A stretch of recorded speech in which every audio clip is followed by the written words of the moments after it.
कि हम इस वीडियो में सी के कुछ बेसिक फंक्शन के बारे में जानेंगे। ठीक है, तो सबसे पहले हम बात कर लेते हैं सी क्या है। तो सी एक प्रोग्रामिंग लैंग्वेज थी जिसे 1972 में डेनिस रिची ने AT&T लैब में बनाया था, जो USA में। ठीक है, तो हम इसके कुछ बेसिक फंक्शंस के बारे में जान लेते हैं। ठीक है, तो सबसे पहले हमारा बेसिक फंक्शन आता है एज इंक्लूड।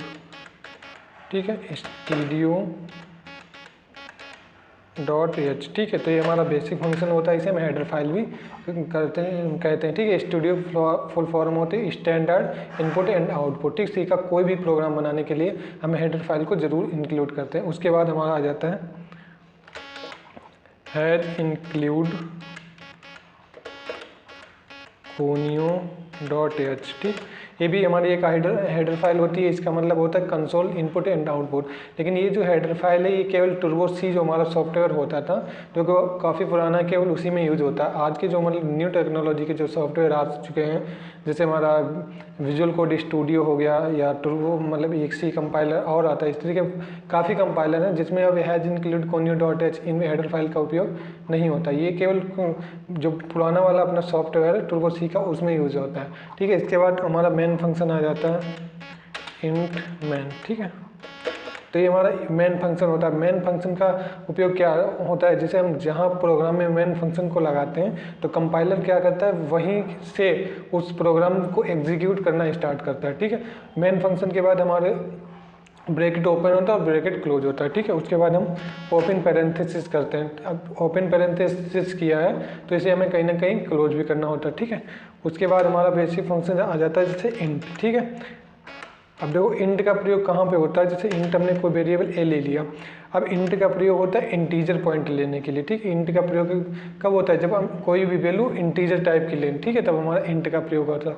उसके बाद आ जाता है हमारा फ्लोट, FLOAT। फ्लोट बी करके हमने कोई पॉइंट ले लिया। ठीक, फ्लोट का मतलब होता है डेसिमल नंबर। जब हम अपने प्रोग्राम में डेसिमल नंबर यानी कि जो पॉइंट वाले नंबर हैं उनको जब इंक्लूड कराते हैं तो हम फ्लोट का प्रयोग करते हैं। उसके बाद हमारा आ जाता है कैर, CHAR, कैर। ठीक है, कैर CH का प्रयोग कब करते हैं, जब हम कोई भी अल्फ़ाबेट प्रिंट करते हैं। ठीक है, जब हम अपने प्रोग्राम में कोई भी अल्फ़ाबेट इंक्लूड कराते हैं तो हम कैर का प्रयोग करते हैं। ठीक है, यहाँ पे एक हेडर फाइल और होती है हेडर फाइल नहीं, लाइब्रेरी पर CLRSCR, क्लियर स्क्रीन फाइल। ठीक, ये इस फाइल का प्रयोग पता है क्यों होता है, इस फाइल का प्रयोग होता है रन टाइम में। जब हमारा जो पीछे का जो रन टाइम का जो डिस्प्ले होता है उस डिस्प्ले को क्लियर करने के लिए CLRSCR का प्रयोग किया जाता है। अब लेकिन ये जो लाइब्रेरी फंक्शन है इसका टर्बो सी में ही यूज है, बाकी से आप कहीं नहीं देखेंगे। जो विजुअल कोड स्टूडियो है उसमें मतलब स्वयं से ही पहले से स्क्रीन क्लियर आती है, तो इसका प्रयोग हम उसी में करते थे टर्बो सी में। ठीक है, तो इसका भी कोई ज़्यादा उपयोग अब नहीं रहा है। ठीक है, इसके बाद हम printf का यूज करते हैं, printf।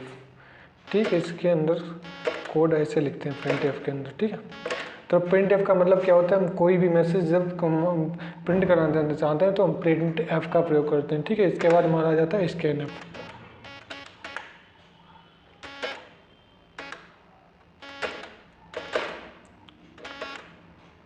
स्कैनअप का हम प्रयोग कब करते हैं, स्कैनअप का प्रयोग हम तब करते हैं जब हमें रन टाइम में यूजर द्वारा वैल्यू इनपुट करानी हो, तब हम स्कैनअप का प्रयोग करते हैं, वरना printf का प्रयोग करते हैं।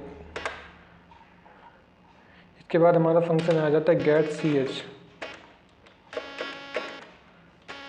अब गेट CH जो फंक्शन है इसे भी हम टर्बो सी में यूज़ करते हैं। जो आज के जो कंपाइलर है टर्बो सी को छोड़कर विजुअल कोड स्टूडियो हो गया या सी कंपाइलर जो है उसमें गेट CH फाइल का प्रयोग नहीं होता है। गेट CH फाइल का मतलब होता है प्रोग्राम की जो फाइल होती है उसे होल्ड करने के लिए, तो इसका उपयोग टर्बो सी में ही होता है। आज की जो न्यू टेक्नोलॉजी के जो सॉफ्टवेयर आ चुके हैं उनमें गेट CH फाइल का प्रयोग नहीं होता है। उसके बाद हमारा फंक्शन आ जाता है रिटर्न 0।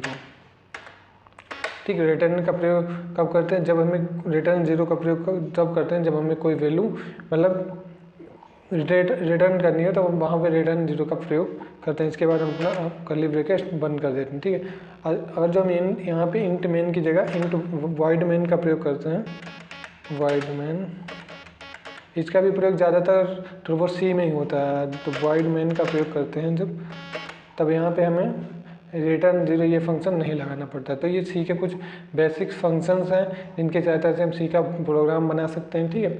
अब हमें जैसे कोई भी प्रोग्राम में स्ट्रिंग वाला प्रोग्राम बनाना है तो हमें यहाँ पे हेडर फाइल इंक्लूड करनी पड़ेगी, हैज़ इंक्लूड स्ट्रिंग .h, ठीक है।